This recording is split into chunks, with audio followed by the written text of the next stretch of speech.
अच्छा रुक जाओ भाई, अरे बाद में डिस्कस करना, मुझे पढ़ाने दो, टाइमिंग डिस्कस करो। लिखिए मैग्नेटिक इफेक्ट ऑफ करंट,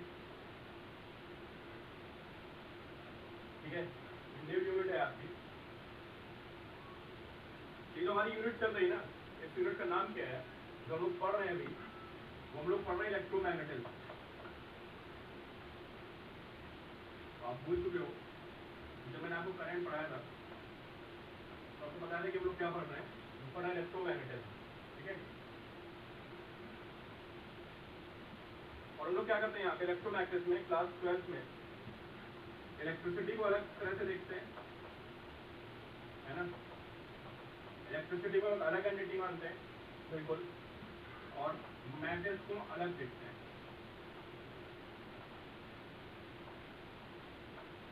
ठीक है। खासकर जब हम लोग क्या पढ़ रहे होते हैं, जब हम लोग उससे करंट के बारे में पढ़ रहे होते हैं, है ना, या मगर सर्किट की किसी प्रॉपर्टी को सॉल्व कर रहे हैं, मतलब बेसिकली हम अगर इलेक्ट्रिक फील्ड और मैग्नेटिक फील्ड को, उनके इफेक्ट्स को ऑब्जर्व करते हैं नॉर्मल इंस्ट्रूमेंट्स में, है ना। भाई ये बात को प्लीज मुझे पढ़ाने दो, अभी मैं सारी बातें सुनूंगा, एक्स्ट्रा क्लास की बातें करूंगा, मैं बार बार डिस्ट्रैक्ट करूँ, सुन लूंगा मैं बात, ठीक है। अभी मुझे कराने दो, मैं कर दूंगा बात, ठीक है। मैंने बोला था कि जो हमारे इंस्ट्रूमेंट बेस्ड होते हैं बेसिकली करंट पे या मैग्नेटिक फील्ड पे, वहाँ पे हम इलेक्ट्रिसिटी को अलग तरह से ऑब्जर्व करते हैं, ठीक है, और हम मैग्नेटिक फील्ड को अलग तरह से देखते हैं। तो वो दो डिफरेंट अलग अलग चीज़ें होती हैं, है ना। करंट अलग होता है और मैग्नेटिक फील्ड अलग होती है। बहुत सारे हमारे इंस्ट्रूमेंट जो है वो मैग्नेटिक फील्ड पे काम करते हैं, और बहुत सारे हमारे इंस्ट्रूमेंट जो है वो करंट पे काम करते हैं। जैसे आपने देखा भी, बहुत सारे इंस्ट्रूमेंट आपने पढ़े जहाँ पे जो इलेक्ट्रिसिटी होती है, ठीक है, उसमें हम इलेक्ट्रिक फील्ड को मैग्नेटिक फील्ड को अलग अलग देखते हैं। अब क्या होगा, अभी हमारा अगला चैप्टर है लाइट। जब आप लाइट के बारे में पढ़ोगे, है ना, तो लाइट के बारे में पढ़ने पे क्या होगा कि हम इलेक्ट्रिक फील्ड और मैग्नेटिक फील्ड को अलग अलग नहीं देखेंगे, उनको आपस में कंबाइन देखते हैं। लाइट किसकी बनी होती है, लाइट इलेक्ट्रिक फील्ड और मैग्नेटिक फील्ड की कंबाइन बनी होती है, ठीक है। तो हायर लेवल पे जाके हम इलेक्ट्रिक फील्ड और मैग्नेटिक फील्ड को एक ही मानते हैं, ठीक है। और आपको थोड़ा सा मैंने आइडिया भी दिया था कि हम लोग इलेक्ट्रिक फील्ड से मैग्नेटिक फील्ड को क्रिएट कर सकते हैं, है ना, और मैग्नेटिक फील्ड से हम लोग इलेक्ट्रिक फील्ड को क्रिएट कर सकते हैं, ठीक है। तो एक दूसरे को हम कन्वर्ट कर सकते हैं, ठीक है। एक्स्ट्रा क्लास के टाइम में भी बात से लास्ट में जाते हुए डिस्कस करूंगा, टेंशन मत लो, ठीक है। अब हम लोग इसके सेकंड पार्ट से आ रहे हैं। बेसिकली हमारा इलेक्ट्रिक वाला पार्ट खत्म हो चुका है, और अब हम लोग मूव कर रहे हैं किस पे, मैग्नेटिज्म पे। सबसे पहले मैं आपको ये बता दूं यार, अब आपकी सारी टेंशन हो चुकी खत्म, है ना। अब सुनो, 11 से लेकर 12 तक, ठीक है सीता, सुन लिया मैंने, सुनो। अरे मैं अभी डिस्कस कर रहा था, अच्छा देखो आता हूँ मैं क्या बोल रहा हूँ। 11 से लेकर 12 तक आपकी जितनी टफ वाली फिजिक्स थी, अभी ना वीडियो रिकॉर्ड कर रहा हूँ साथ में, मैं एक गंदी क्वालिटी का वीडियो रिकॉर्ड कर रहा हूँ, ठीक है, आपको मिल जाएगा क्लास के बाद, ठीक है। रिकॉर्ड हो रहा है साथ में पैरेलल, वही मैं सेट कर रहा था, टेंशन मत लो, क्लास के घंटे बाद भेज दूंगा, सेम लेक्चर रिकॉर्ड हो रहा है, ठीक है। हाँ सुनो भाई, चलो मुझे कंसंट्रेट करने दो, मुझे पढ़ाने में कंसंट्रेशन करना पड़ता है, रुको। तो मैं आपको बोला था 11 से लेकर 12 तक जितनी आपकी टफ वाली फिजिक्स थी खत्म हो चुकी है, ये मान लो आप, सब टफ वाली फिजिक्स गई, खत्म हो चुकी है, ठीक है। करंट तक दिक्कत होती है, अब जितना कुछ भी चलेगा बहुत स्मूथ चलेगा, बहुत इजी है, समझ में सब आएगा। एक ही कंडीशन में नहीं आएगा कि आप कुछ भी ना करो तो आपको समझ में नहीं आएगा, वरना सब बहुत इजी चीजें चलेंगी। एक आध जगह थोड़ा बहुत आपको कॉम्प्लिकेट मिल सकता है, ठीक है, वही बहुत आसान चीजें सब चलने वाली है, ध्यान रखना। तो देखो भाई, इलेक्ट्रिक फील्ड से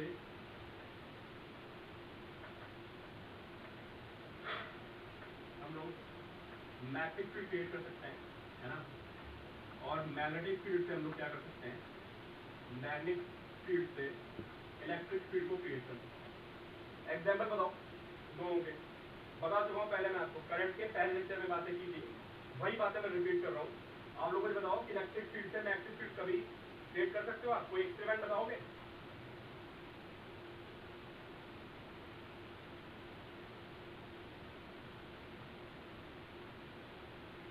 मोटर एंड जनरेटर, मैक्सवेल, और इसका भारी भारी बातें करते, सोलेनॉइड, गुड आयरन, ठीक है यार, सबकी बातें सही है, ये मोटर हो गया, अच्छा चलो।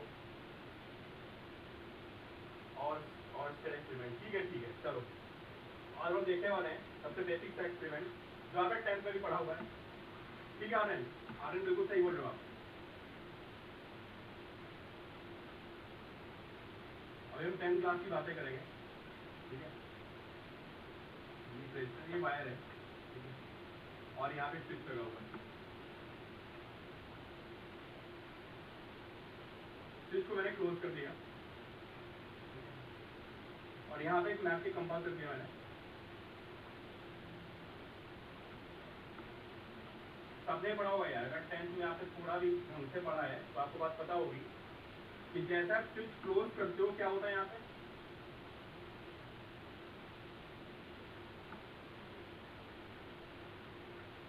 ऑर्स्टेड एक्सपेरिमेंट, ठीक है। ऑर्स्टेड एक्सपेरिमेंट है ये, और यहाँ से आपको सिर्फ ये पता चलेगा, बिल्कुल अनमोल सही बोला, 10th में पढ़ा हुआ आप लोगों ने, बहुत जैसी बातें चल रही है कि जैसे मैं स्विच को क्लोज करूंगा वैसे यहाँ पे क्या होगा, इसका जो पॉइंटर होगा ये डिफरेंस है। हाँ बिल्कुल सही आ रहा है, तो बातें आपको पता है, वेरी गुड। सर्कल में मैग्नेटिक फील्ड आ गई, ठीक है, निडल में डिफ्लेक्शन आएगा, ठीक है। सीधी सी बात ये, इसमें डिफ्लेक्शन तब होता है जब मैग्नेटिक फील्ड हो।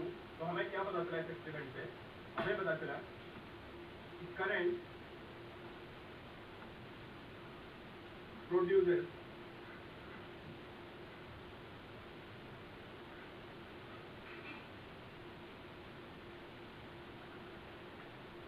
Magnetic field. ये इसका ऑब्जर्वेशन है, अगर कहीं पे करंट है ना, तो करंट के आने पे क्या होगा, इस पर डिफ्लेक्शन होगा, और आप स्विच को ओपन कर दोगे नो डिफ्लेक्शन। तो ये यहाँ से प्रूव हो रहा है, बहुत सिंपल सा ऑब्जर्वेशन है, करंट प्रोड्यूसेस मैग्नेटिक फील्ड। अब आप ये पूछोगे कैसे होता है, तो ये हमारे सिलेबस के बाहर की बात है, ठीक है। करंट कैसे फील्ड को प्रोड्यूस करती है, फंडामेंटल फील्ड जितनी होती है, फंडामेंटल फोर्सेज, उनकी मिस्ट्री अभी भी सॉल्व नहीं हुई है। तो ये मत पूछना आप कि सर ऐसा कैसे हो गया, ठीक है, बहुत डीपी बात है, इलेक्ट्रिक फील्ड से मैग्नेटिक फील्ड कैसे प्रोड्यूस होती है, ठीक है। लेकिन अब करंट कहीं पर मूव कर रही है, तो करंट के मूव करने से उसके सराउंडिंग में क्या होता है, मैग्नेटिक फील्ड जाता है, ठीक है। नोट करें इसको भाई यार। भी फिलहाल तो फंडामेंटल फोर्सेज वही है हमारी, ग्रेविटेशनल फोर्स है, इलेक्ट्रोस्टैटिक फोर्स है, न्यूक्लियर फोर्सेज है। कुछ ऐसा साइंटिस्ट लोग काम कर रहे हैं कि सारी फोर्सेस को एक रिलेशन से एक्सप्लेन कर दें। हो सकता है इस सेंचुरी में ऐसा हो जाए, फाइनली आपको बताया जाएगा कि सारी फोर्सेस एक ही तरह की होती हैं, ठीक है। इस पे काम चल रहा है, यूनिफिकेशन ऑफ फोर्सेस, सारी फोर्सेस को हम एक तरह से कर देंगे, ठीक है। हाँ, ग्रैंड यूनिफिकेशन थ्योरी, आनंद बिल्कुल सही बोल रहे हो आप। सारे फोर्सेस को इसलिए काम चल जाए कि सारी फोर्सेस को किसी एक लॉ से, किसी एक तरीके से क्या कर दिया जाए, एक्सप्लेन कर दिया जाए, ठीक है। हाँ बिल्कुल सही अनफोर्स, बिल्कुल सही, स्टीफन हॉकिंग ने बोला था, सही बोल रहे हो आप। देखिए भाई, यूनिफिकेशन ऑफ फंडामेंटल फोर्सेस, अभी एक तरह की फोर्स की और डेवलप हुई थी, अभी न्यूज में देख रहा था कि कोई फंडामेंटल फोर्स लोगों ने और बता दी है। अच्छा ठीक है, क्लास में मैं डिसाइड करूंगा, देखो आप देखो भाई, ये मैग्नेटिक फील्ड आ गई। अब ये इस चैप्टर का नाम क्या है, मैग्नेटिक इफेक्ट ऑफ करंट, ठीक है। तो ये हमारा जितना भी कंसंट्रेशन रहेगा वो इस बात पे रहेगा कि हमें करंट गिवन होगी, है ना, और करंट के पास हमें क्या फाइंड करना होगा, मैग्नेटिक फील्ड। पूरे चैप्टर में यही चलेगा, ठीक है। करंट से क्या पता करना, मैग्नेटिक फील्ड। मैग्नेटिक फील्ड क्या होगी, देखिए there is a space around a magnet, space around a magnet, और करंट कैरिंग को भी बोल सकते हैं, space around a magnet in which its magnetic effect can be experienced, है ना। एक मैग्नेट के चारों तरफ जहाँ तक उसका मैग्नेटिक इफेक्ट होता है उसको हम बोलते हैं मैग्नेटिक फील्ड। अगर कोई मैग्नेट है तो मैग्नेट का ये नॉर्थ पोल होता है और साउथ पोल होता है, और अप टू इंफिनिटी इसकी मैग्नेटिक फील्ड होती है, इनफाइनाइट तक होती है मैग्नेटिक फील्ड। अरे कुछ नहीं भाई, the space around a magnet in which its magnetic effect can be felt, space around the magnet in which magnetic effect can be felt. Magnet कैसे फील करेंगे, कैसे फील करेंगे? मैग्नेटिक कंपास करके देख लो, आपको पता चल जाएगा, है ना। चार्ज पार्टिकल को फेंक दो, चार्ज पार्टिकल की हेल्प से भी हम लोग मैग्नेटिक फील्ड को डिटेक्ट कर सकते हैं, ठीक है। अरे भाई तुम लोग आवाज नहीं सुन पा रहे क्या मेरी? अभिनव कह रहा है डेफिनेशन रिपीट कर दो। अभिनव कोई दिक्कत नहीं, तुम टेंशन मत लो, मैं वीडियो रिकॉर्ड कर रहा हूँ, भेज दूंगा, बिल्कुल साथ में पैरेलल चल रहा है, मेरे पैरेलल वीडियो रिकॉर्ड हो रहा है, आप टेंशन मत लो, ठीक है। जो आपको देखना होगा, जो समझना होगा, वीडियो से समझ लेना, कोई बहुत खास प्रॉब्लम नहीं कराऊंगा मैं कल, ठीक है। अब ये तो भैया उसकी बिहेवियर, उसके मतलब बिहेवियर पे बेस्ड, हाँ। अरे नहीं यूट्यूब पे अपलोड करूंगा, अभी कर दूंगा थोड़ी यार, 12 दिन मिल जाएगी तुमको, पैरेलल चल रहा है दूसरा, ठीक है, सेंड कर दूंगा। देखो थोड़ा क्लास की स्पीड बढ़ जाएगी, इसलिए मैं रिकॉर्ड करना शुरू कर दिया, आप बार बार रिपीट करवाते हो ना, तो मैं रिकॉर्ड करूंगा, आपको भेज दूंगा, आप यहाँ वीडियो को देखोगे, देखिए भाई। अब इसकी न्यूमेरिकल मतलब इसकी क्वांटिटेटिव डेफिनेशन देखते हैं, मैग्नेटिक फील्ड क्या होती है। तो हमने बिहेवियर देख लिया, मैग्नेट के चारों तरफ जहाँ तक उसका इफेक्ट होता है उसको हम बोलते हैं कि यहाँ पे मैग्नेटिक फील्ड है। लेकिन हम मैग्नेटिक फील्ड को मेजर कैसे करेंगे, है ना, क्वांटिटेटिव डेफिनेशन समझते हैं, और क्वांटिटेटिव डेफिनेशन को समझने के लिए आगे करेंगे, अनमोल लाइव के साथ आप वो करेंगे, ठीक है।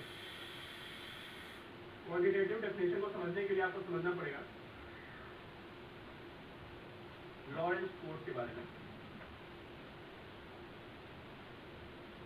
देखिए तो डेफिनेशन तभी समझ में आएगी जब आपको पहले लॉरेंस फोर्स के बारे में समझ में आएगा। नोट करिए आप,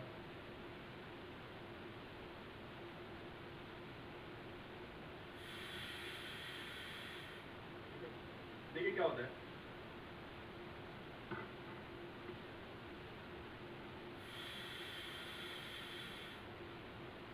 देखिए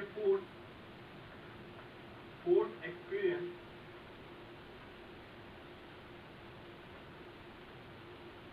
by a charged particle, भाई अगले दो चैप्टर इसी वजह से मैं समझ लेना। Force experience by a charged particle in magnetic and electric field is given by F is equal to, यहाँ आपको बोला ना मैंने, एक लेवल पे जाके हम इलेक्ट्रिक फील्ड और मैग्नेटिक फील्ड को सेपरेटली नहीं देखते हैं, हम उनको कंबाइन देखते हैं, दोनों चीजें एक होती है, मैग्नेटिक फील्ड और इलेक्ट्रिक फील्ड को हम एक एंटिटी की तरह ट्रीट करते हैं और वो एक दूसरे में कन्वर्ट हो जाती है, ठीक है। तो लॉरेंस फोर्स में ये पता चलता है कि कहीं पे अगर मैग्नेटिक फील्ड है, इलेक्ट्रिक फील्ड है, तो चार्ज पार्टिकल कितना फोर्स एक्सपीरियंस करेगा, QV and plus Q V cross P, ठीक है। अब ये मत पूछा जा रहा है क्यों होता है ऐसा, बार बार आपको बोलता हूँ कि फोर्सेस को एक्सपेरिमेंटली प्रूव करते हैं और बाद में रिलेशन एस्टैब्लिश करते हैं, ठीक है। तो ये सब एक्सपेरिमेंटली है, F is QV and F is equal to Q V cross B, where V is velocity, where V is velocity of the charged particle। भाई ये फोर्स है, थोड़ा और सा लग रहा होगा, है ना, ये तो हमने पढ़ रखा है, ये फोर्स हमने पढ़ रखा है QV, है ना, इलेक्ट्रोस्टैटिक्स में।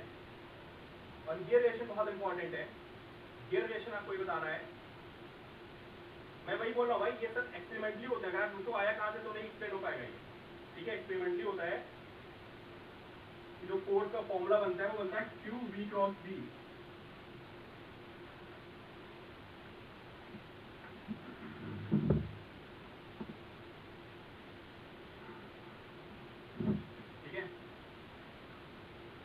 किसका फोर्स है, अगर इलेक्ट्रिक फील्ड भी है साथ में और मैग्नेटिक फील्ड भी है, तो ये आपका फॉर्मूला बनेगा QV plus QV cross B। V velocity है भाई, V is velocity of the charge particle, ये V is velocity of charge particle.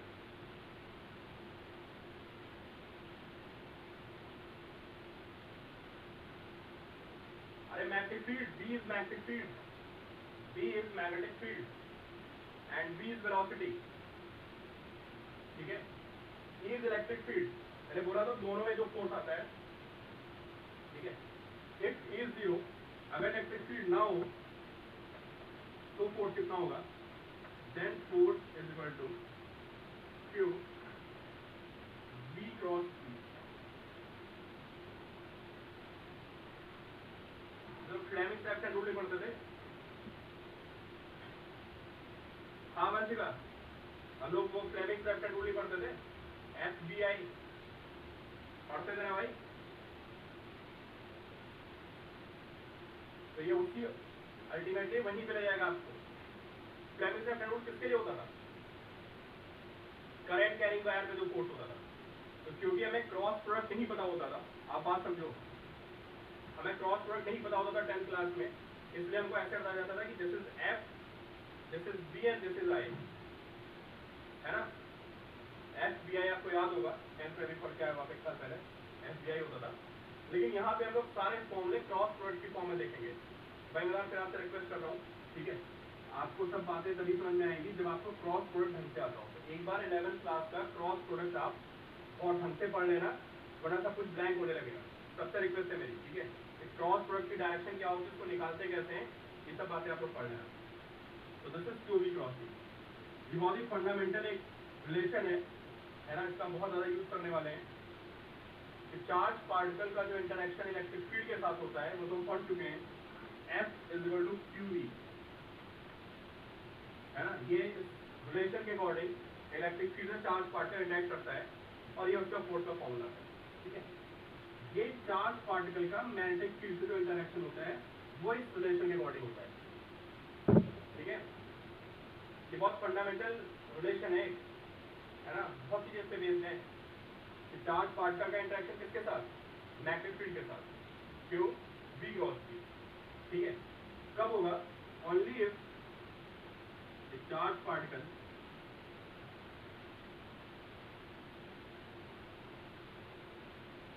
Interact with magnetic field, only if V is not equal to 0। अगर rest पे है तो force नहीं आएगा, ये नोट करना आप, ठीक है। Charge particle interact with magnetic field only if velocity is not equal to 0। ये ऐसा लिखते हैं, magnetic field can not exert force on a charge at rest। बोले भाई, magnetic field cannot exert force, हाँ ये बात भी है, तब भी होगा।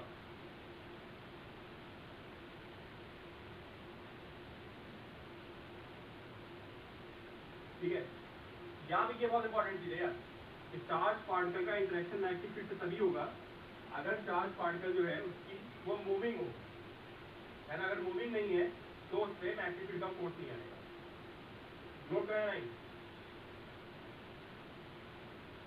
Magnetic field can not exert force या can not interact with a charge at rest.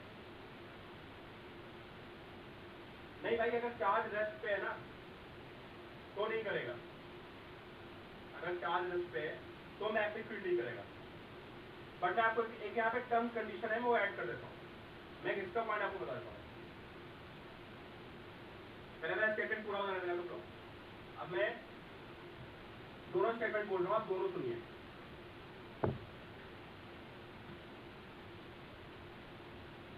ठीक है, दोनों बातें सुनिए मेरी।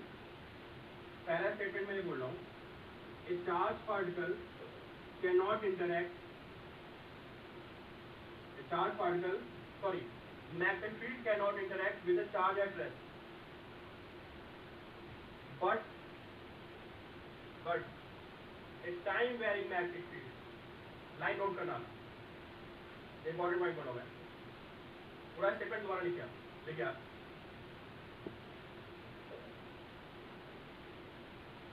Magnetic field cannot exert force, magnetic field cannot exert force on a charge at rest. Magnetic field cannot exert force on a charge at rest. अगर charge rest पे तो magnetic field उस पर फोर्स अप्लाई नहीं कर पाएगा. But a time varying magnetic field, तो मैं आपको बोल रहा हूँ ना, जो स्टेटमेंट, ये स्टेटमेंट हम चैप्टर खत्म होने के बिल्कुल बाद में पढ़ेंगे, जब यूनिट खत्म होने वाली होगी तो फिर लास्ट में पढ़ेंगे. But a time varying magnetic field,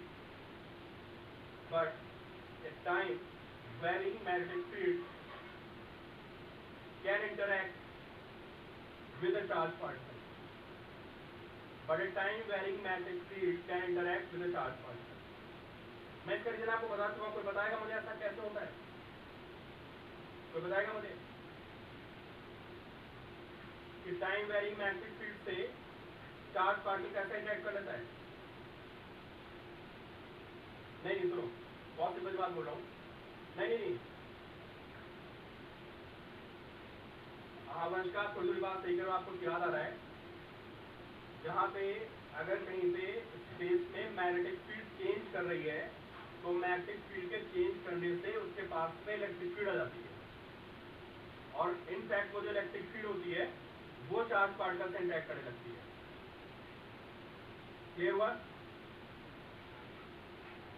अगर आप स्पेस में कहीं पे मैग्नेटिक फील्ड को चेंज कर दो, अगर आप मैग्नेटिक फील्ड को चेंज करेंगे तो उसके चेंज करने से इलेक्ट्रिक फील्ड आ जाती है और वो इलेक्ट्रिक फील्ड जो चार्ज रेस्ट पे होता है उसको भगाना शुरू कर देती है. क्लियर है पॉइंट? अरे दो चार लोग हाँ कर दिया करो यार. ठीक है, समझ गया? और इलेक्ट्रिक फील्ड आपको पता है, जो इलेक्ट्रिक फील्ड होती है वो दोनों से इंटरेक्ट करती है. इलेक्ट्रिक फील्ड दोनों से इंटरेक्ट करती है. टाइम ऐसे मतलब टाइम साथ चेंज हो रही हो. भाई इलेक्ट्रिक फील्ड अगर चार्ज रेस्ट पे है उस पर भी फोर्स अप्लाई करेगी और अगर चार्ज भाग रहा है तो इलेक्ट्रिक फील्ड उस पर भी फोर्स अप्लाई करेगी. इलेक्ट्रिक फील्ड दोनों पे फोर्स अप्लाई करती है, चाहे चार्ज रेस्ट पे हो चाहे भाग रहा हो. ठीक है,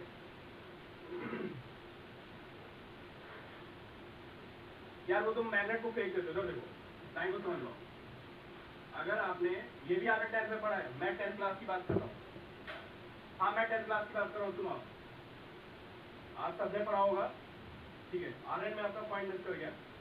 आपने 10th क्लास में पढ़ा होगा कि अगर ये सॉलिनॉइड है ना, सॉलिनॉइड है और यहाँ पे एक एमीटर लगा दो. ठीक है, और एक मैग्नेट को this is north and this is south, इसको इसके पास लेके जाओ तो क्या होता है बताओ?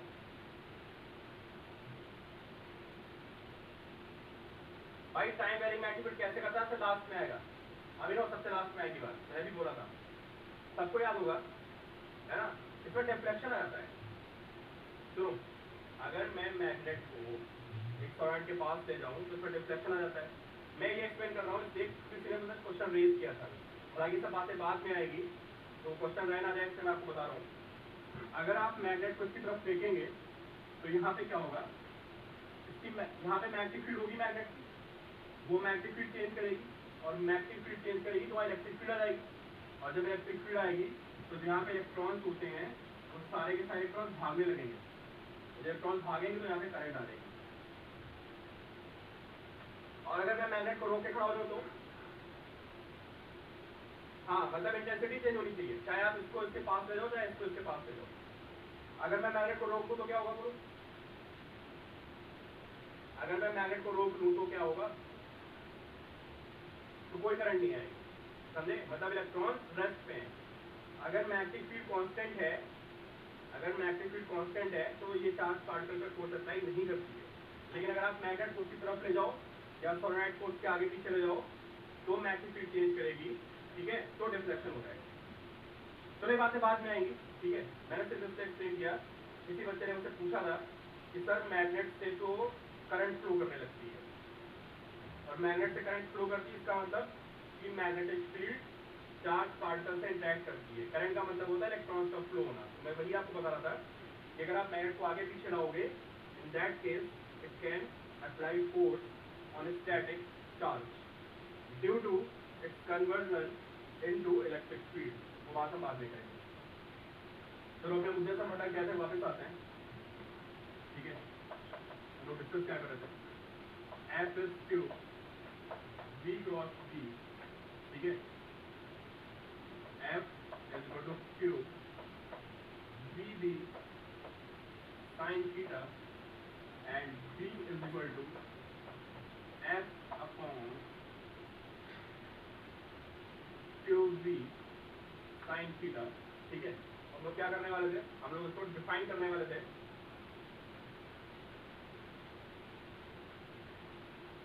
Rn तब नहीं आएगा यार, Rn तब नहीं आएगा, इंटेंसिटी चेंज करनी चाहिए उसके लिए, ठीक है। या तो सोलेनॉइड को उसके पास ले आओ, या सोलेनॉइड को पास लाओगे तब काम चलेगा, या उसको उसकी तरफ ले जाओ। तो मैग्नेटिक फील्ड वैरी करनी चाहिए। अब वो तुम दो तरह से कर सकते हो, या तो मैग्नेट को उसकी तरफ फेंक दो, या सोलेनॉइड को उसकी तरफ ले आओ। वह लोग मैग्नेटिक फील्ड को डिफाइन करने वाले थे, देखो कैसा डिफाइन करेंगे। इफ Q इज 1 कूलम, अगर चार्ज 1 कूलम हो, वेलोसिटी 1 मीटर पर सेकेंड हो और थीटा 90 हो,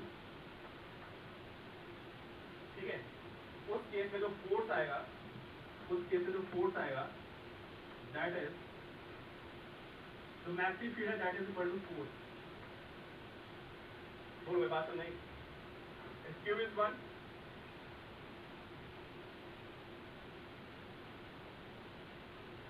अरे तुम लोग एक्स्ट्रा क्लास के पीछे पड़ गए भाई, तुम लोग देखो।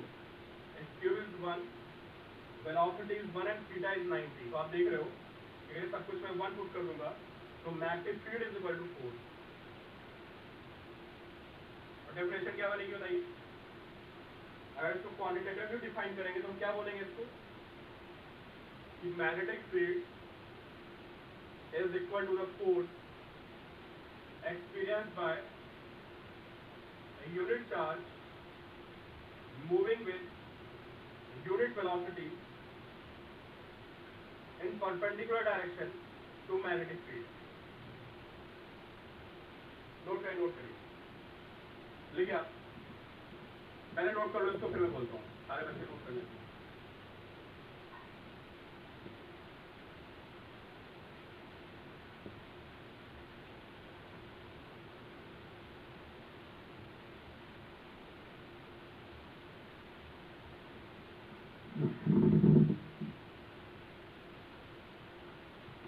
तो हम कभी कभी मैग्नेटिक फील्ड इंडक्शन भी बोलते हैं,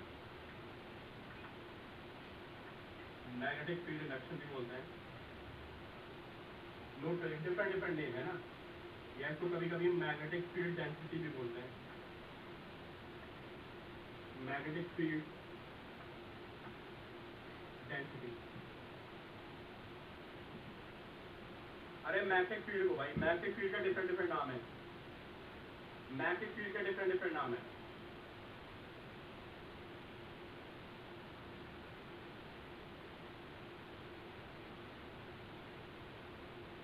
गौरव ने क्या बोला,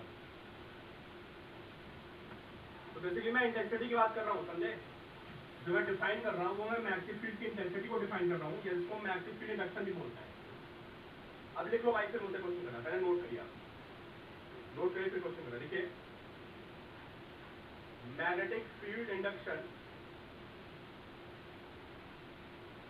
magnetic field induction is defined as, magnetic field induction is defined as the force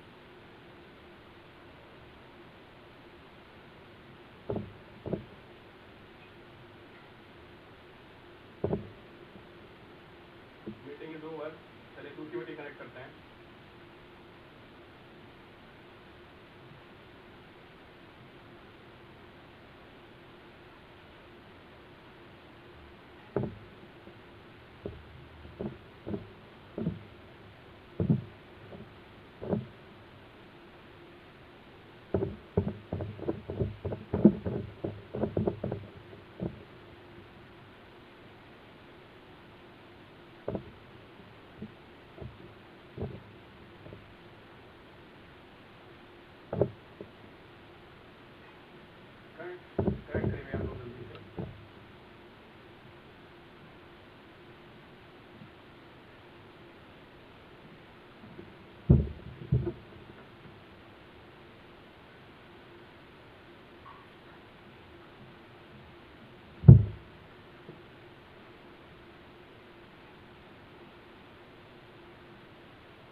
गौरव भी देखो थोड़ा।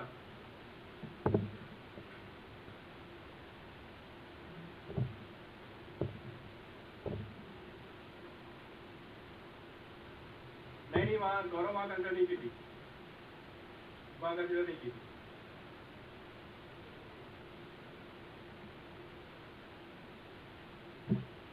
हाँ यार जूम में भी है थोड़ा, उसकी वो क्वालिटी डाउन हो जाएगी ना, तो मैं अलग रिकॉर्ड कर रहा हूँ।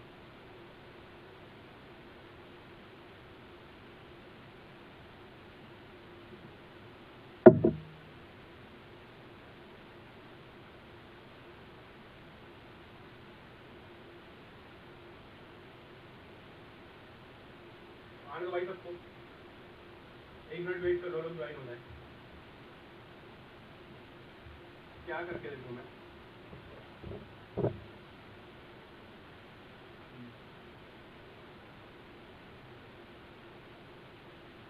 अच्छा ठीक है भाई, ये फील्ड नहीं, सॉरी इसको करेक्ट करना प्लीज, करेक्ट अभी नजर गई।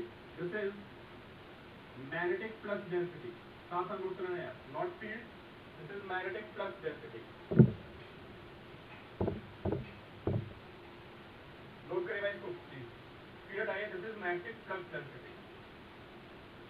बेसिकली मैग्नेटिक फील्ड की इंटेंसिटी के दो नाम हो गए, मैग्नेटिक फील्ड की जो इंटेंसिटी होती है उसके दो नेम हो गए, magnetic flux density and magnetic field induction.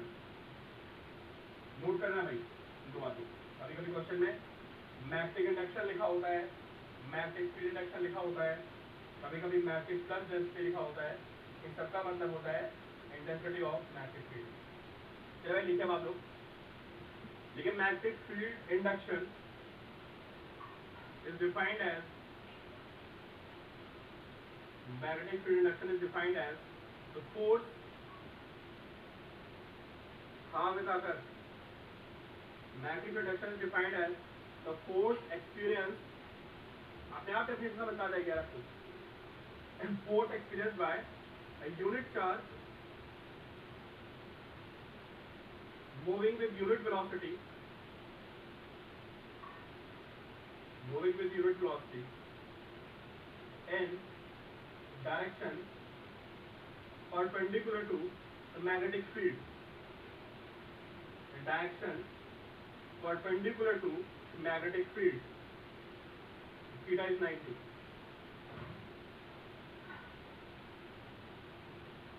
ठीक है, और B is equal to F।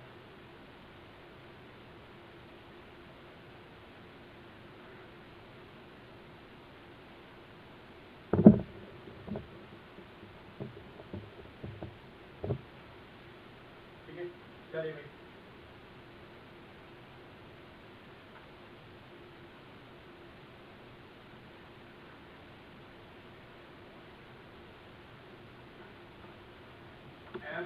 एक दो बातें कर लेते हैं। हालांकि नेक्स्ट चैप्टर में आएगा, ये जो सारी बातें हैं ये नेक्स्ट चैप्टर में डिस्कस करेंगे।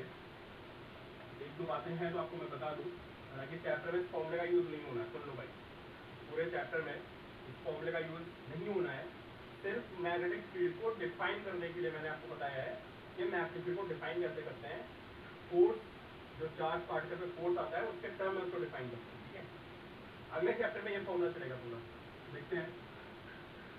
दिस इज V, अगर ये V है एंड दिस इज V, तो V क्रॉस V कहाँ आएगा आपको पता होगा, 11th क्लास की बात हो रही है, V क्रॉस V ऊपर की तरफ आएगा, this is V, this is V, तो V क्रॉस V जो होगा वो अपवर्ड एक्शन आएगा, दिस इज फोर्स। ठीक है, this is vector velocity, this is magnetic field. जो फोर्स होता है, this force is perpendicular to V as well as force is perpendicular to V।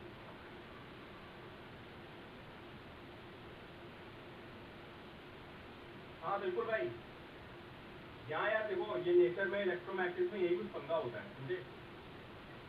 यहाँ वेलोसिटी देखो ये वेलोसिटी अभी तक सॉल्व नहीं हो पाई है ना, हम लोग इस लेवल में भी कर पाएंगे, ठीक है। होता क्या पता है, सुना स्टेटमेंट सुना मेरा, क्या बोल रहा हूँ मैं, तो बोल रहा हूँ अगर कहीं पे आप चार्ज पार्टिकल को भगाओगे, सपोज वो करंट ऐसे भाग रही है, ठीक है। अब देखो ये इलेक्ट्रोमैग्नेटिज्म का बेसिक नेचर होता है, अगर करंट ऐसे भाग रही है, जो मैं अब तुम इतना तो तुमको पता है यार, तुमने टाइम में पढ़ा है, नहीं यार बहुत सीधी बात है, बात सुनो। करंट कैरिंग वायर होता है ना, अगर ये करंट कैरिंग वायर है तो आपको पता है इसके चारों तरफ जो मैग्नेटिक फील्ड होती है वो सर्कुलर होती है, तो पता होगा ना, पता है ना, टेंथ में पढ़ रखा है, मत बोला नहीं पता है, ठीक है। तो देखो मैं बोल क्या रहा था, मैं आपको ये बोल रहा था कि करंट तो ऊपर जा रही है, देखो चार्जेस तो ऐसे मूव कर रहे हैं, अगर ये वायर है करंट ऐसे जा रही है लेकिन मैग्नेटिक फील्ड ऐसे आ रही है, तो just magnetic field is perpendicular to current, है नहीं, बोलो जो मैग्नेटिक फील्ड आ रही है ऐसे आ रही है, ऐसे आ रही है, ऐसे आ रही है, ऐसे, तो this is perpendicular to current, ठीक है। और सिमिलरली दूसरा कॉन्सेप्ट क्या होता है ना, ये एक्सप्लेन नहीं हो पाएगा इस लेवल पे, बोलता क्यों हो रहा है, ये मैं आपको बता रहा हूँ सर नेचर क्या होता है, I am talking about nature. इसका नेचर ये होता है कि करंट ऐसे फ्लो करेगी, चार्ज ऐसे भागेगा तो उसके चारों तरफ ऐसे मैग्नेटिक करेगा, एंड सिमिलरली अगर कहीं पे कोई चार्ज भाग रहा है, समझे, अगर कोई चार्ज भाग रहा है ऐसे, दिस इज वेलोसिटी, है ना, इस पे जो फोर्स आएगा वो वेलोसिटी के परपेंडिकुलर होता है, ठीक है। और वो मैग्नेटिक फील्ड के भी परपेंडिकुलर होता है, also perpendicular to magnetic field. तो ये इसका नेचर होता है यार, इसमें परपेंडिकुलर का पंगा बहुत होता है, चार्ज भागेगा तो जिधर भागेगा उधर क्रिएट नहीं करेगा electric field, magnetic field, sorry, अगर ऐसे करंट भाग रही है तो करंट इसके परपेंडिकुलर आएगी, एंड सिमिलरली जब चार्ज भागेगा और मैग्नेटिक फील्ड का फोर्स आएगा तो वो भी परपेंडिकुलर आएगा, इसलिए इसके नेचर में परपेंडिकुलर रोल बहुत ज्यादा होता है। जितने रिलेशन होते हैं सारे के सारे रिलेशन हम लोग क्रॉस प्रोडक्ट की फॉर्म में पढ़ते हैं, जितने रिलेशन होते हैं अभी आप पढ़ोगे कम से कम 4-5 रिलेशन, हर रिलेशन में आपको बार बार ऐसे हैंड को घुमाना पड़ेगा और बार बार इसमें क्रॉस प्रोडक्ट के फॉर्म ले आएंगे, क्योंकि ये इलेक्ट्रिक जो इलेक्ट्रोमैग्नेटिक होती है आपकी, है ना, इलेक्ट्रोमैग्नेटिक फील्ड होती है, उसका नेचर होता है इलेक्ट्रिक फील्ड से परपेंडिकुलर मैग्नेटिक फील्ड आएगी और परपेंडिकुलर मैग्नेटिक फील्ड से, और अगर आप मैग्नेटिक फील्ड को वैरी करते हो तो परपेंडिकुलर इलेक्ट्रिक फील्ड आती है, ठीक है। तो ये इसका नेचर होता है भाई, तो इस नेचर की वजह से आपको बहुत सारे लॉ बनाने पड़ते हैं, है ना।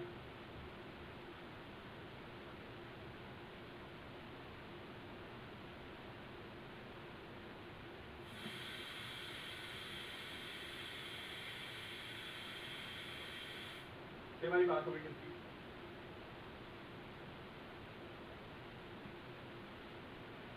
सारे क्रॉस प्रोडक्ट के फॉर्मूले आएंगे भाई, एक सेकंड, क्या बोल रहे हो, अरे लॉ अभी नहीं यार, मैं बोल रहा हूँ आगे सारे लॉ आएंगे बताऊंगा, अरे आ तो गया formula Q B cross B, है ना। और बेसिकली मैं क्वेश्चन लॉ सॉल्व नहीं करता हूँ, आईआईटी में जो क्वेश्चन आते हैं वहाँ पे कभी कभी लॉ फेल हो जाता है, तो जब तक आपको क्रॉस प्रोडक्ट नहीं पता है ना, तब तक आपसे क्वेश्चन में दिक्कत हो जाएगी।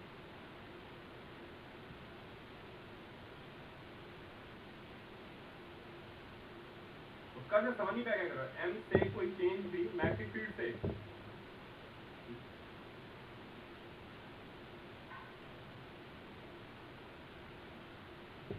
नहीं मैग्नेटिक फील्ड से और कोई चेंज नहीं आएगा भाई,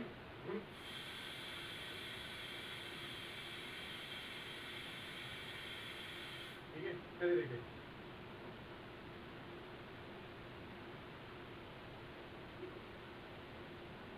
सारे फॉर्मूले क्रॉस की फॉर्म है, चलिए हम आगे बढ़ते हैं, जो हमारा चैप्टर था उस पर आते हैं ना। इलेक्ट्रिक फील्ड कब प्रोड्यूस होती है,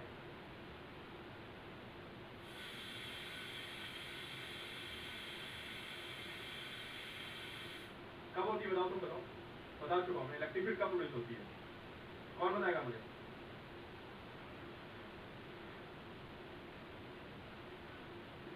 अरे कौन बताएगा इलेक्ट्रिक फील्ड प्रोड्यूस होने का कॉज क्या होता है? चार्ज है तो इलेक्ट्रिक फील्ड आ जाएगी।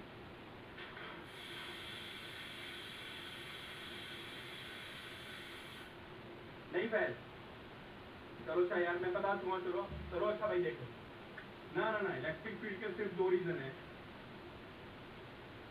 पहला रीजन है चार्ज एट रेस्ट, चार्ज है बेसिकली चार्ज होना चाहिए, रेस्ट की बात करो, चार्ज है तो it can produce electric field. और दूसरा है, सब चीजें करवा दूंगा यार, तुम लोग नोट्स पढ़ा करो, टाइम वैरिंग मैग्नेटिक फील्ड। दो रीजन होते हैं इलेक्ट्रिक फील्ड के प्रोड्यूस होने के, ठीक है?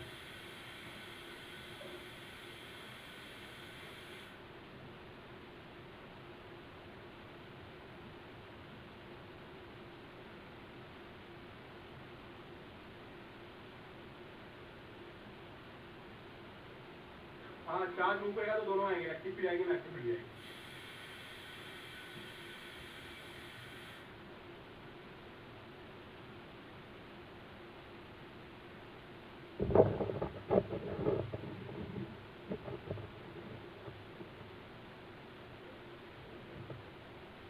चले भाई,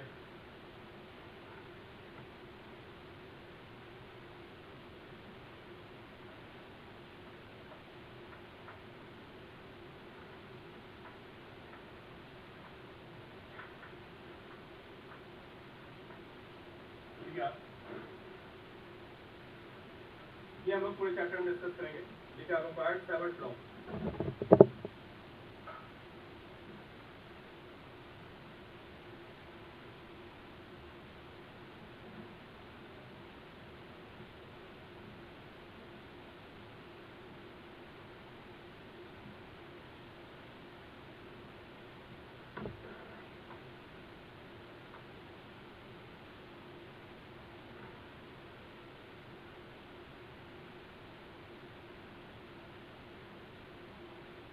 ठीक है भाई।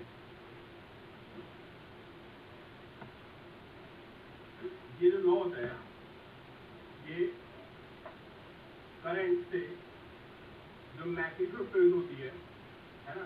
अभी आपने पढ़ा ऑर्टन एक्सपेरिमेंट में कि रे में करंट फ्लो कर रही है, तो करंट के फ्लो करने से क्या होता है कि मैग्नेटिक फील्ड आती है ना? तो इस लॉ में हमको पता चलता है कि अगर किसी वायर में करंट है तो उसके चारों तरफ कितनी मैग्नेटिक फील्ड होगी। ठीक, देखिए क्या होता है भाई, पूरे चैप्टर में याद रखना, current carrying wire produces magnetic field, current carrying wire produces magnetic field, पूरे चैप्टर में यही पढ़ने वाले हैं। और ये सबसे फंडामेंटल लॉ है जो आप पढ़ने वाले हो, पूरा चैप्टर इसी बेस्ड है कंप्लीटली। जो मैं आपसे पहले बातें कर रहा था वो सब बातें मैं सिर्फ आपको मैग्नेटिक फील्ड को एक्सप्लेन करने के लिए बता रहा था, ठीक है? जितनी कहानी बताई मैंने आपको लॉरेंस फोर्स और वो सब बातें मैग्नेटिक फील्ड को एक्सप्लेन करने के लिए दी। तो चैप्टर मेन है वो हमारा है कि मैग्नेटिक फील्ड का प्रोडक्शन जो होता है इलेक्ट्रिक करंट से, उसको हम कैसे मेजर करेंगे, ठीक है? तो देखिए करंट कैरिंग वायर हो गया, हमारी करंट फ्लो कर रही है, और यहाँ पे पॉइंट हो गया पॉइंट पी। और आपको बताइए जब करंट कैरिंग वायर कहीं पे होता है तो उसके पास मैग्नेटिक फील्ड आती है, ठीक है? तो यहाँ पे मैग्नेटिक फील्ड आएगी। नहीं वैभव, जो मैं आपसे डिस्कस कर रहा था लॉरेंस फोर्स, वो नेक्स्ट चैप्टर में आएगा बेसिकली। अगले चैप्टर का नाम है motion of charge particle in magnetic field, वहां पे हम लोग सब बातें डिस्कस करेंगे, अभी उसको छोड़ दो, है ना? ये चैप्टर समझो यहाँ से शुरू हो रहा है, ये हम शुरुआत कर रहे हैं इसकी, ठीक है? Bat seven law, current carrying wire, और यहाँ पे एक मैग्नेटिक फील्ड आ जाएगी। अभी आपने देखा था कि अगर आप यहाँ पे मैग्नेटिक कंपास को लाके रखोगे तो डिफ्लेक्शन आएगा, करंट कैरिंग वायर के पास में मैग्नेटिक फील्ड होती है, ठीक है? कैसे निकालते हैं हम लोग कि पता चला एक्सपेरिमेंट में, अगर मैं इतने पोर्शन को पकड़ूं, इसकी फील्ड निकालूं, दिस पोर्शन, ठीक है? लेना आइडिया, ठीक है? तो जो यहाँ पे फोर्स आएगा तो मैं आर लिख देता हूँ,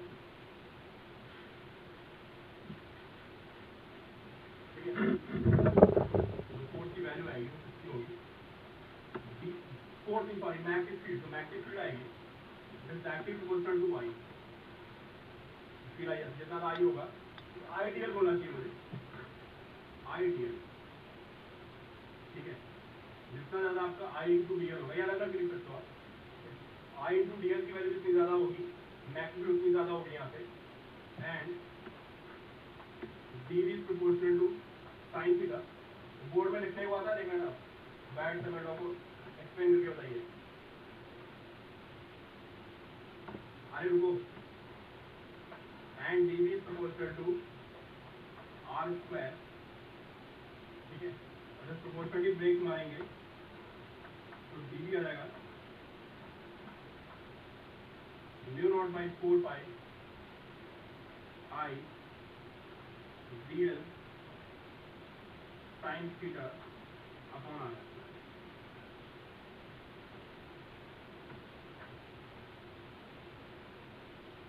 अब एक नई चीज आ गई यहाँ पे, म्यू नॉट, ठीक है। जैसे आपको याद होगा जो मैग्नेटिक फील्ड होती है, सॉरी जो इलेक्ट्रिक फील्ड होती है ना, स्पेस में कहीं भी इलेक्ट्रिक फील्ड जब होगी तो वह स्पेस की प्रॉपर्टी पर डिपेंड करती है। याद है आपको, नहीं याद है?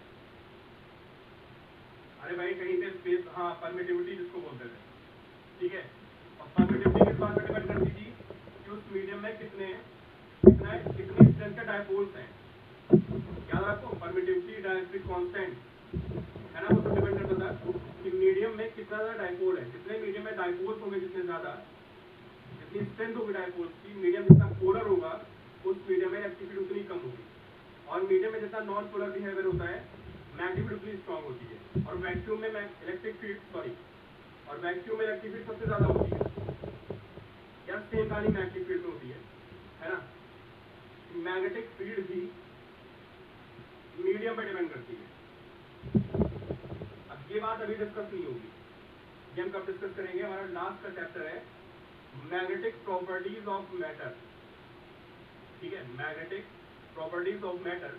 तो वहां पे मैं आपको बताऊंगा कि ये म्यू नॉट क्या होता है। अभी आप समझिए म्यू नॉट को क्या बोलते हैं। This is permeability of, this is permeability of free space.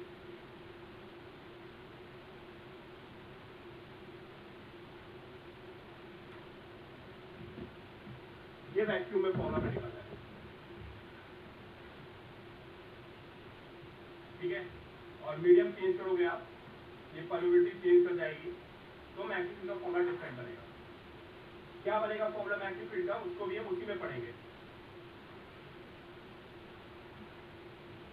यार ये अभी मत डिस्कस करो भाई, अभी मत डिस्कस करो, किन बातों पर डिपेंड करता है ना। ये भी एटॉमिक स्ट्रक्चर पर डिपेंड करता है। जब हम मैग्नेट में कहीं रखते हैं किसी चीज को तो पता है, चलो से एक लाइन में आपको बता देता हूँ, उसका सामने पूछ लिया है कि जब आप किसी सब्सटेंस को मैग्नेटिक फील्ड में रखते हैं तो उस सब्सटेंस के अंदर एक अपनी मैग्नेटिक फील्ड डेवलप हो जाती है, और उस मैग्नेटिक फील्ड के डेवलप होने से जो नेट फील्ड होती है वो कम हो सकती है, ज्यादा हो सकती है। आपको इलेक्ट्रिक फील्ड में याद है कि अगर आप इलेक्ट्रिक फील्ड कहीं पे अप्लाई करोगे किसी सब्सटेंस के अंदर तो क्या होता था, बताओ मुझे।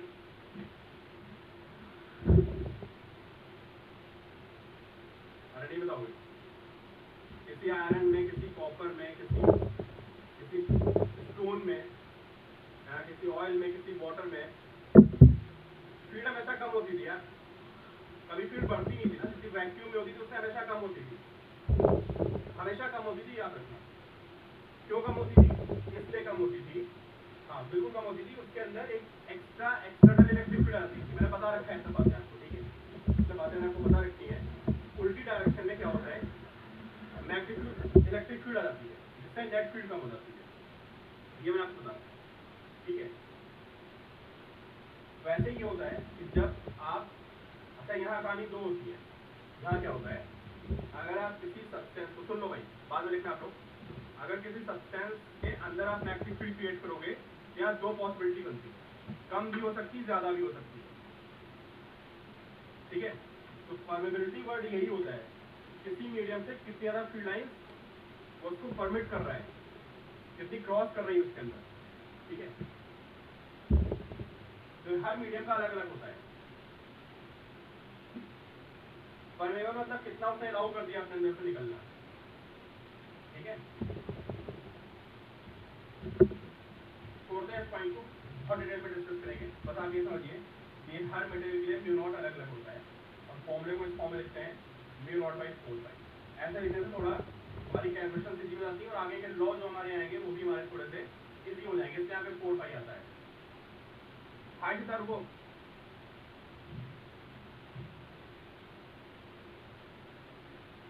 जैसे वहां पे 1/4 पाई एप्सिलॉन नॉट होता था, पूरे इसमें चलता था 1/4 पाई एप्सिलॉन नॉट, वैसे यहाँ पे चलता है mu not by 4 pi.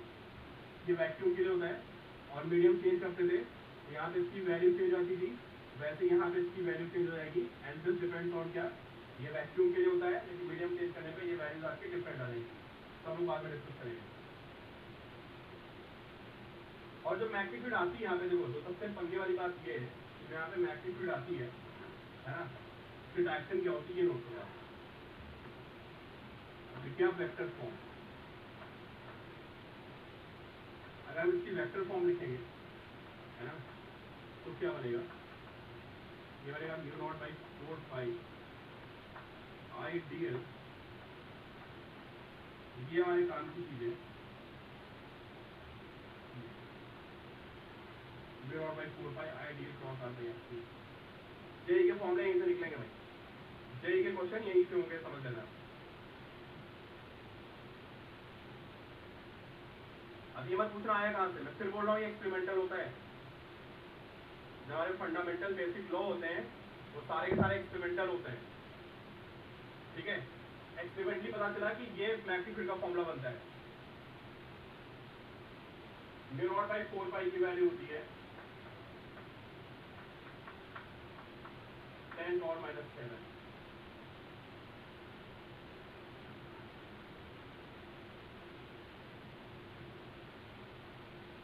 Point हमारा रह गया, हम लोग मैग्नीट्यूड की यूनिट डिस्कस नहीं कर पाए ना, बीच में थोड़ा डिस्ट्रैक्ट हो गया। बहुत सारे लोग क्वेश्चन डाल दिए है ना, इम्पोर्टेंट पॉइंट छोड़ गया है। मैग्नीट्यूड की यूनिट अगले टाइम पे हम कवर करेंगे उसको, ठीक है। टेस्ला और भी कई यूनिट्स होती हैं है ना, 5 यूनिट्स हम लोग अगले टाइम पे कवर करेंगे। मैग्नीट्यूड की यूनिट 10 मिनट जाएगा हमारा भाई। आखिर एक्सपेरिमेंटल होता है फिजिक्स, तो भाई फिजिक्स तो पूरी एक्सपेरिमेंटल होती है। पहले एक्सपेरिमेंट करते हैं, रिजल्ट निकालते हैं, फिर देखते हैं लॉ कैसे चलेगा, है ना। फिजिक्स में यही होता है भाई। आज कुछ फिजिक्स क्या होती है भाई, फिजिक्स डेफिनेशन ही होती है, ऑब्जर्वेशन ऑफ नेचुरल फिनोमेना। पहले किसी नेचर में किसी चीज को ऑब्जर्व करते हैं, उसमें एक पैटर्न देखते हैं, है ना, बार बार पैटर्न देखते हैं और पैटर्न देखने के बाद उसको लॉ बना देते हैं। एक्सपेरिमेंट हम कर नहीं सकते ना, सीधा ऐसे नहीं पढ़ते हैं फिजिक्स। आप फिजिक्स की डेफिनेशन देखो ना, मैंने एक्सपेरिमेंटल नहीं बनाई, जो फिजिक्स है वही एक्सपेरिमेंटल है। फिजिक्स में क्या होता है, it is branch of science है ना, in which we deal with natural phenomena. और नेचुरल फिनोमेना कैसे हम डील करते हैं, पहले देखते हैं किसी चीज को बार बार, यहाँ v directly proportional to y आ रहा है और हर जगह आ रहा है v directly proportional to y। क्या आप यहाँ कर लो v directly proportional to y, क्या आप कहीं कर लो, अगर कोई चीज यूनिवर्सली हर जगह हो रही है तो वो लॉ बन जाता है, तो ओम्स लॉ बन गया।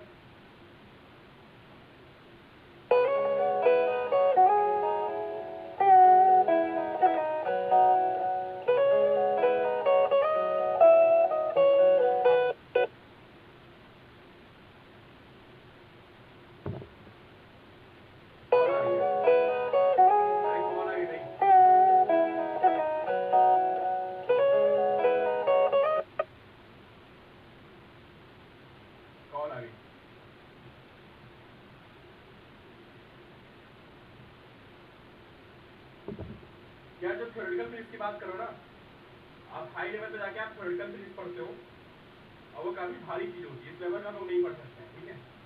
इसमें हम लोग सारे वही लॉ पढ़ते हैं जो एक्सपेरिमेंटली प्रूव है।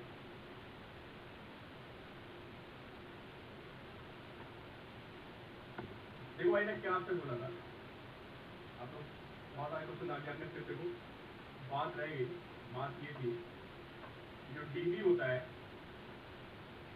पैरेलल टू डीएल क्रॉस का। अब ये बात समझो, चलो भैया अब सुनते हो आप लोग। हम जरा क्रॉस क्वेश्चन मत करो, आप लोग बहुत सारे क्वेश्चन आ गए थे एक साथ। This is DL and this is R। अब ये बात समझो यार यहाँ पे, ठीक है? बताओ DL क्रॉस R किधर आएगा? What is direction of DL cross R? मैंने बोला है 11 की वेक्टर्स तैयार कर लेना, ठीक है? बाकी और कौन बताएगा? चलो एक बार मैं आपको रिवाइज करता हूँ शॉर्ट में। देखो अगर ये वेक्टर A है, सुन लो सब लोग, ठीक है? और अगर ये वेक्टर B है, ठीक है, जो A क्रॉस B आएगा वो आउटसाइड से होगा, ऐसे निकालते हैं, ठीक है? अगर A क्रॉस B निकालना है तो आप काम को स्ट्रेच करोगे ऐसे, फिंगर्स को A की तरफ रखोगे, ठीक है, उनको B की तरफ घुमाओगे, और थंब जो होगा तब आपको क्या बताएगा? Direction of A cross B। याद आ रही बात? इसके बिना काम नहीं चलेगा। देखो भाई, अगर आपको क्रॉस प्रोडक्ट नहीं आता है तो आप हर रिएक्ट होगे, एटलीस्ट आज ये भले मत पढ़ना, ठीक है? आपको सबसे पहले क्रॉस प्रोडक्ट पढ़ना है, ठीक है? अगर आप B क्रॉस A निकालोगे, देखो आप अगर आप B क्रॉस A निकालोगे तो आपको पाम को ऐसे रखना है, फिंगर्स B की तरफ होनी चाहिए, घुमाओगे A की तरफ। तो नोट कर लेना, जो B क्रॉस A है इनसाइड प्लेन, ठीक है, और जो A क्रॉस B आएगा, A cross B outside plane, ठीक है? A cross B outside plane and B cross A inside plane. ये बातें आपको दोनों पता होनी चाहिए। तो देखो भाई यहाँ पे DL क्रॉस R है, ऐसे बनाते हैं DL, दिस इज DL, ये रहा R, दिस इज R। अब आप देखो DL क्रॉस R किधर है, प्रैक्टिस कर लेना यार, ठीक है? क्रॉस प्रोडक्ट की अब मैं भी नहीं आपको प्रैक्टिस करा सकता। DL की तरफ फिंगर जाएंगी, घुमाएंगे R की तरफ इनसाइड, इनसाइड के क्रॉस यूज होता है, ठीक है? ऐसे बनाएंगे यहाँ पे magnetic field cross space magnetic field inside. यही पंगा होता है बस इलेक्ट्रोमैग्नेटिक में, ठीक है? इलेक्ट्रोमैग्नेटिक में सब कुछ परपेंडिकुलर होता है, चार्ज भागेगा, वेलोसिटी इधर होगी, फोर्स परपेंडिकुलर आ जाएगा, करंट इधर होगी, मैग्नेटिक फील्ड परपेंडिकुलर आ जाएगी, ठीक है? इवन लाइट में भी आपने पढ़ रखा है, केमिस्ट्री में तो पढ़ ही रखा है ना? केमिस्ट्री में आपने एटॉमिक स्ट्रक्चर में पढ़ा होगा कि लाइट में एक इलेक्ट्रिक फील्ड होती है और एक मैग्नेटिक फील्ड होती है, दोनों परपेंडिकुलर चलती है, पढ़ा होगा ना? लाइट में ऐसे ऐसे इलेक्ट्रिक फील्ड होती है और ऐसे ऐसे मैग्नेटिक फील्ड होती है, दोनों परपेंडिकुलर चलती है ना? पढ़ा होगा आपने। तो गॉड ने ऐसा बना रखा है, ठीक है? तो magnetic field inside the cross. अगर हम यहाँ पे देखें हाई इलेक्ट्रोमैग्नेटिक फील्ड, अगर यहाँ पे देखेंगे एट दिस पॉइंट, तो मैं बात कर रहा था दिस पॉइंट P और एक यहाँ पे पॉइंट Q है, ठीक है?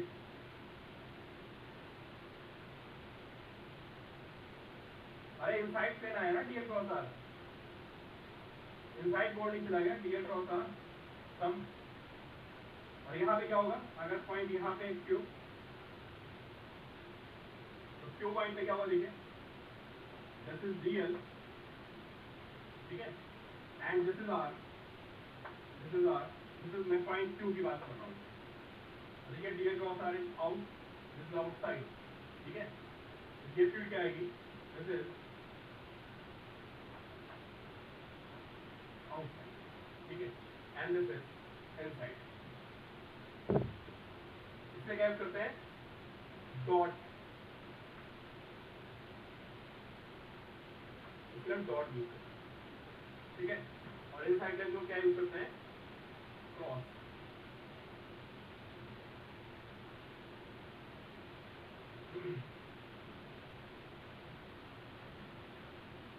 एक बात बताओ, किस केस में मैग्नेटिक फील्ड 0 होगी? बताइए, बायट-सैवर्ट लॉ को देख के बताइए, ऐसा पॉइंट बताओ मुझे जहां पे इलेक्ट्रिक फील्ड 0 हो। बताओ कौन बताएगा मुझे? ये फॉर्मूला लिखिए। फॉर्मूला क्या होता है? Formula is mu not by 4 pi I D L sine theta by R square. ठीक है, when sine theta is 0 then magnetic field is 0। और थीटा क्या होता है यहाँ पे? ठीक है सारे, व्हाट इज थीटा? थीटा क्या होता है? Angle between dl and r। ठीक है, अगर कोई एलिमेंट में किसी वायर में, ठीक है, अगर कोई वायर हो गया, एक एलिमेंट में dl ले लूँ यहाँ पे, दिस एलिमेंट dl, ठीक है, और फिर पॉइंट यहाँ पे लूँगा दिस पॉइंट जो बिल्कुल इसकी डायरेक्शन में ले, तो यहाँ पे dv कितना होगा? At this point dv is 0। बात समझ आ रही है? जो dl है, जो dl की डायरेक्शन है, वही डायरेक्शन आपकी r की होगी। This is r, this is vector r। अगर दोनों में एंगल 0 हो गया, ठीक है, ठीक है, तो मैग्नेटिक फील्ड इज 0। नोट करिए, if point lies along, if point lies along length of conductor, है ना, अगर ये पॉइंट यहाँ पे आ गया along the length of conductor, तो मैग्नेटिक फील्ड विल बी 0। तो होगा वो वायर है, अगर स्ट्रेट वायर हुआ तो क्या होगा?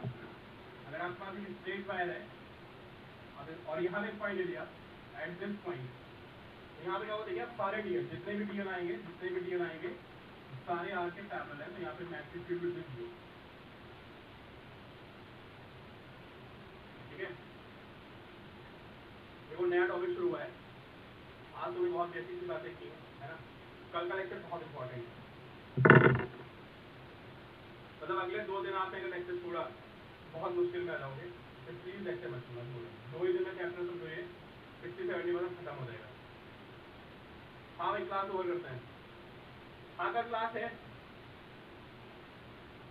एक बात को 11 बजे आ जाना, कुछ प्रॉब्लम डिस्कस करेंगे, 2 4 5, ठीक है, ज़्यादा नहीं, 4 5 प्रॉब्लम डिस्कस करनी है। जो नहीं आ सकते हो मत आना, ठीक है। लेक्चर में रिकॉर्ड कर लूँगा, 11 बजे, 12 बजे कर दो, करो, इवनिंग में तो होगी उसका यार। करंट के भी मुझे कुछ 10-15 प्रॉब्लम करानी है मुझे, वो मैं करा दूँ, फिर काम खत्म हो जाएगा। ठीक है, 10-15 प्रॉब्लम करानी है, फिर आपकी जो 2-4 की प्रॉब्लम अटक रही है ना, गौरव सर टीचर क्लास में आई